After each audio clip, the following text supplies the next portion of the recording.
अस्सलाम वालेकुम my sweet students. आज का मेरा टॉपिक है सॉल्युबिलिटी और effect of temperature and solubility. ठीक है, तो हम टेम्परेचर का इफेक्ट पढ़ेंगे सॉल्युबिलिटी के साथ के टेम्परेचर के साथ को बढ़ाने के साथ साथ सॉल्युबिलिटी पे क्या फर्क पड़ता है। इससे पहले हमने सॉल्युबिलिटी पढ़ा था, जिसमें हमने पढ़ा था कि जो अमाउंट ऑफ सोल्यूट डिजॉल्व होता है 100 ग्राम ऑफ सॉलिड के अंदर एक पर्टिकुलर टेम्परेचर पे, वो होती है सॉल्युबिलिटी। अभी हम पढ़ेंगे कि टेम्परेचर का सॉल्युबिलिटी पे क्या फर्क पड़ता है। सॉल्युबिलिटी पे हमने थोड़ी टेम्परेचर की सॉल्युबिलिटी के साथ थोड़ी सी बात हम पहले कर चुके हैं, डिटेल से भी आज बात करते हैं इसके बारे में। बिफोर दिस के हम अपना टॉपिक स्टार्ट करें, आप हेडिंग लगा लें effect of temperature on solubility. Effect of temperature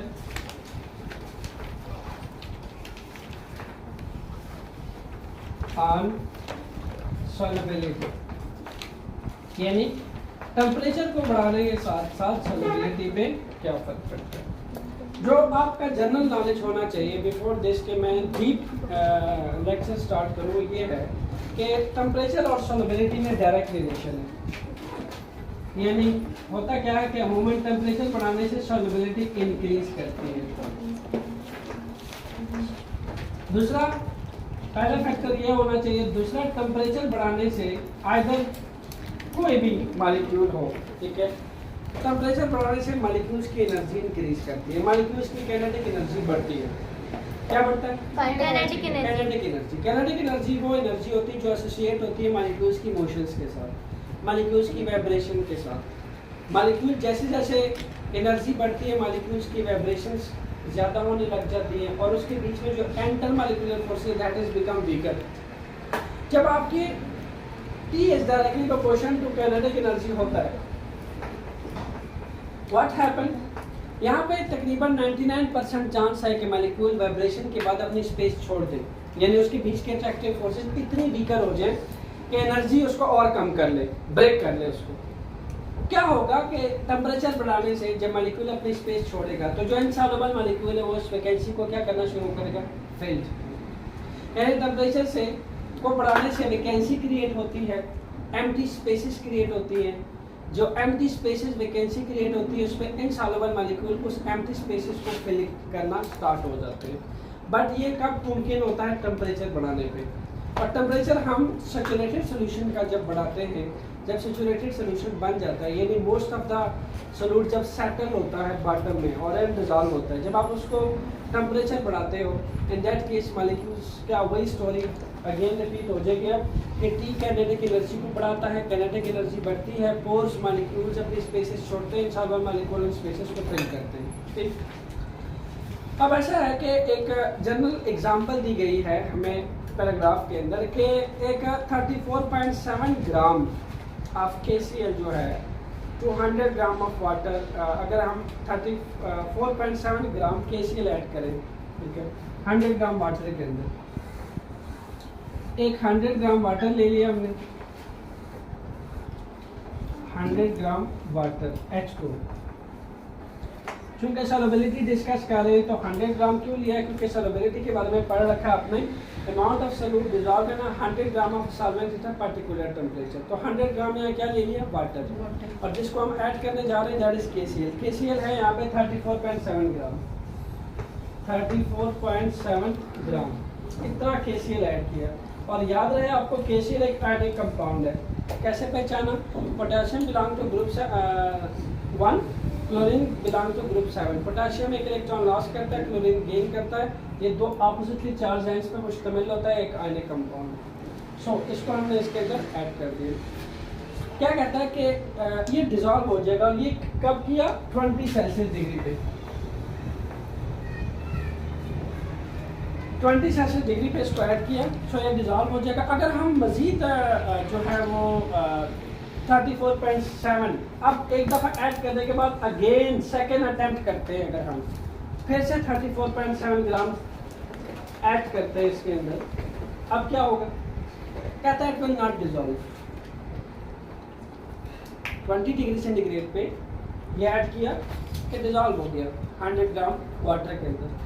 again से ऐड किया, जब अगेन से ऐड किया तो क्या हो जाएगा? It will not dissolve. अब क्या है कि अगर आप टेम्परेचर बढ़ाओगे ये दोनों चीज़ें हुई किस टेम्परेचर पे? 20 डिग्री सेंटीग्रेड पे।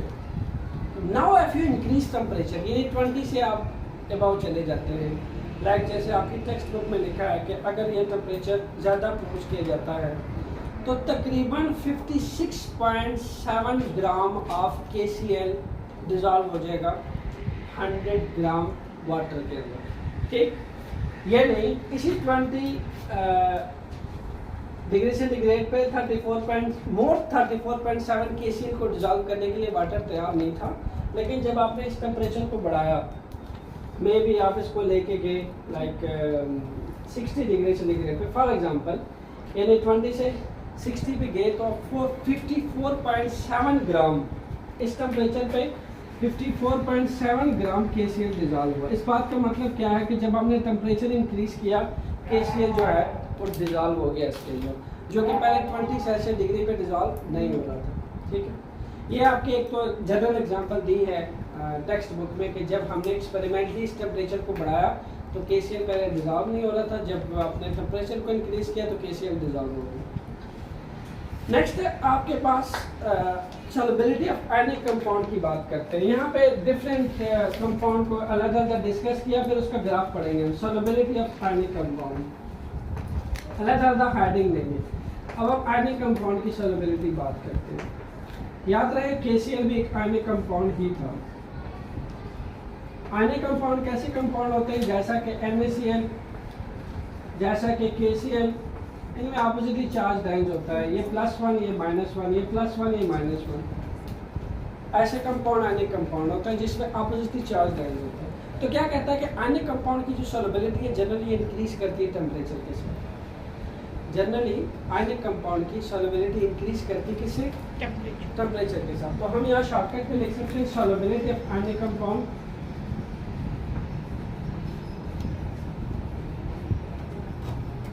ionic compound that is increase with increase in temperature। यानी आप नोट करोगे कि एक पार्टिकुलर टेम्परेचर में जब सॉल्यूट सॉल्व नहीं होगा, जब आप उस पार्टिकुलर टेम्परेचर से टेम्परेचर बढ़ाओगे, यू विल नोट कि आपकी सॉल्युबिलिटी जो है आयनिक कंपाउंड की इंक्रीज होना शुरू हो जाएगी। समझ आ गई ये बात? नेक्स्ट कहता है कि जो सॉल्युबिलिटी है कुछ सॉलिड्स की वो डिक्रीज करती है इंक्रीज इन टेम्परेचर। याद रहे कुछ आयनिक कंपाउंड की सॉल्युबिलिटी डिक्रीज करती है टेम्परेचर बढ़ाने में, जैसा कि इसकी बेस्ट एग्जांपल है सोडियम सल्फेट Na2SO4। ये सॉलिड है स्टूडेंट्स, याद रखिएगा दिस इज सॉलिड। ये ऐसे कुछ सॉलिड्स हैं, सम ऑफ सॉलिड्स, ठीक है, जिनमें Na2SO4 है। सोडियम सल्फेट का अगर आप टेम्परेचर बढ़ाओगे तो उसकी सॉल्युबिलिटी डिक्रीज हो जाएगी बजाय इंक्रीज होने के। तो इसके साथ लिख लें solubility decrease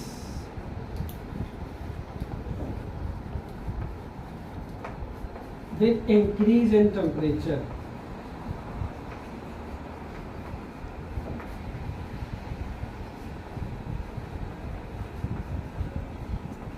ठीक, यानी यहाँ पे इनवर्स रिलेशन है। अगर आप सॉल्युबिलिटी जो है इसकी डिक्रीज करती है T बढ़ाने पे, जनरली आयनिक कंपाउंड में क्या था, टेम्परेचर को बढ़ाने पे उनकी आयनिक कंपाउंड की सॉल्युबिलिटी इंक्रीज करती है। बट पार्ट ऑफ कुछ सॉलिड्स हैं जैसा कि सोडियम सल्फेट, आपसे पेपर में क्वेश्चन पूछा जा सकता है, name the solid whose solubility decrease with increase in temperature, that is sodium sulphate. तो शॉर्ट क्वेश्चन में पूछी जा सकती है बात आपसे, ठीक है।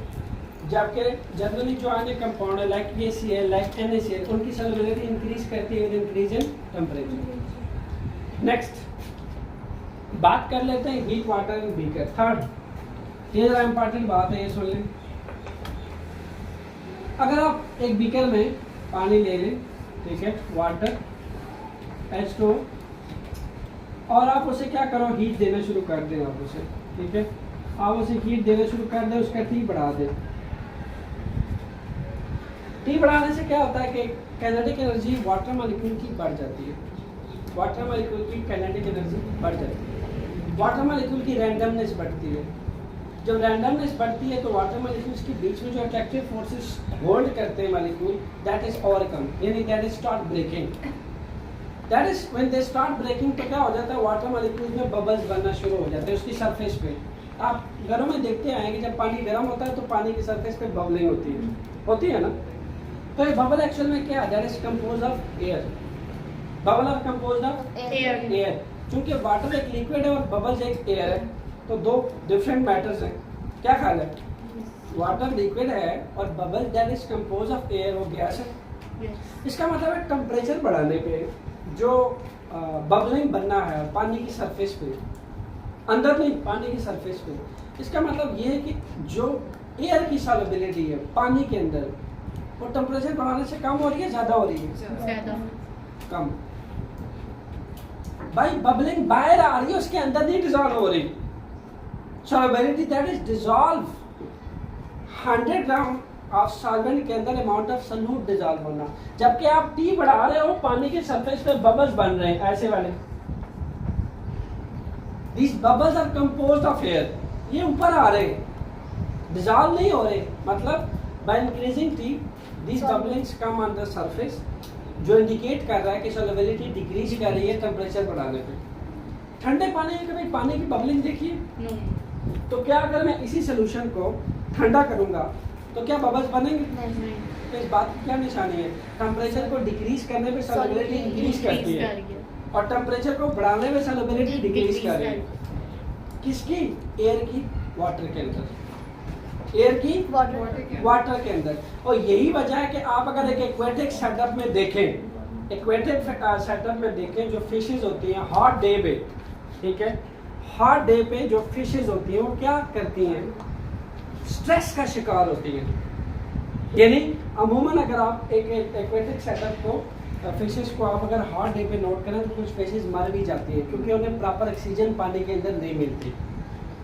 जो ऑक्सीजन होती है वो बबलिंग बन के, गैस बन के पानी से ऊपर आ जाती है, they did not dissolve, क्योंकि सॉल्युबिलिटी टेम्परेचर बढ़ने में डिक्रीज करती है। जब सन की रोशनी की वजह से टेम्परेचर इंक्रीज हो, डेफिनेटली हॉट डे पे जो बाहर की एनवायरनमेंट की थर्मल एनर्जी है उस पे जो ऑक्सीजन है वो प्रॉपर डिसॉल्व नहीं होती पानी के अंदर। जैसे बबला है ना टी बढ़ाने पे, ऐसे टी बढ़ाने पे oxygen comes out from the water, dissolve नहीं होती ज़्यादा।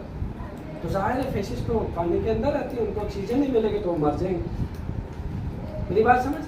तो हॉट डे पे जो एक्वेरियम सेटअप होता है उस पे फिशेस फील स्ट्रेस। अभी भी कुछ स्टूडेंट्स को बात समझ नहीं है, दोबारा सुनिए। बीकर में पानी लिया, उसको हीट किया, टेम्परेचर बढ़ाया, टेम्परेचर बढ़ाने पे क्या हुआ, bubbles comes out on the surface and these bubbles are composed of air.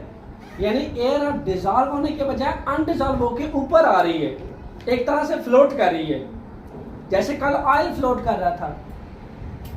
मेरी बात समझ रहे? मतलब ये क्या हो रहा है, जैसे जैसे टी बढ़ रहा है सॉल्युबिलिटी डिक्रीज कर रही है।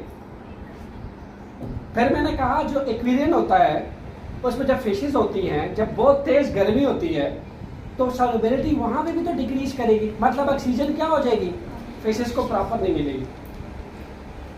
अब पॉइंट समझ आया? तो फिशेस क्या होंगे, स्ट्रेस का शिकार होंगे। आपकी बुक में पैराग्राफ लिखा है कि fishes feel stress on a hot day because aquarium में ये होता है कि they did not get the complete oxygen on a hot day, क्योंकि सॉल्युबिलिटी टेम्परेचर के साथ डिक्रीज करती है। ऑक्सीजन एक गैस है, जब टेम्परेचर इंक्रीज हो जाएगा तो वो आउट। जी पिछले आधे घंटे से यही बता रहा हूँ, समझ आ गई मेरी बात? Yes sir. समझ आ गई? Yes sir. इनके कोई क्वेश्चन? No sir. तो फिर शॉर्टकट में हम लिख सकते हैं सॉल्युबिलिटी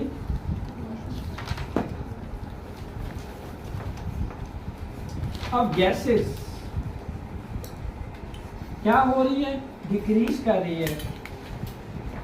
क्या करने पे, टेम्परेचर बढ़ाने पे। और टेम्परेचर को अगर डिक्रीज करते हैं हम तो सॉल्युबिलिटी इंक्रीज कर देती है। गैसेस की सॉल्युबिलिटी इंक्रीज करती है। यही वजह है कि इस हॉट बीकर का अगर टेम्परेचर हम डाउन करना शुरू करें तो हॉट बीकर में बबल्स बनने के बजाय फिनिश स्टार्ट डिसॉल्विंग, यानी उनकी सॉल्युबिलिटी इंक्रीज कर देती है। बाकी सॉलिड की बात करनी है, हम कुछ सॉलिड्स ऐसे होते हैं जिनकी सॉल्युबिलिटी टेम्परेचर के साथ साथ क्या करती है, डिक्रीज करती है। ठीक है, कुछ सॉलिड्स की। इसी तरह अन्य कंपाउंड की सॉल्युबिलिटी डिस्कस होगी, जनरली ये इंक्रीज करती है। अब एक ग्राफ बनाने लगा हूँ जो कि बोथ पॉइंट ऑफ व्यू से इंतहाई इंपॉर्टेंट है। जो ग्राफ किसके दरमियान है, सॉल्युबिलिटी और टेम्परेचर के दरमियान है। मैं यहाँ पे लूँगा y एक्सिस पे टेम्परेचर, x एक्सिस पे,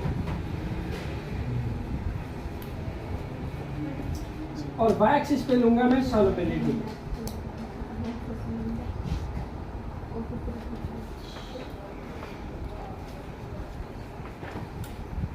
अच्छा, x एक्सिस पे टेम्परेचर क्यों लिया?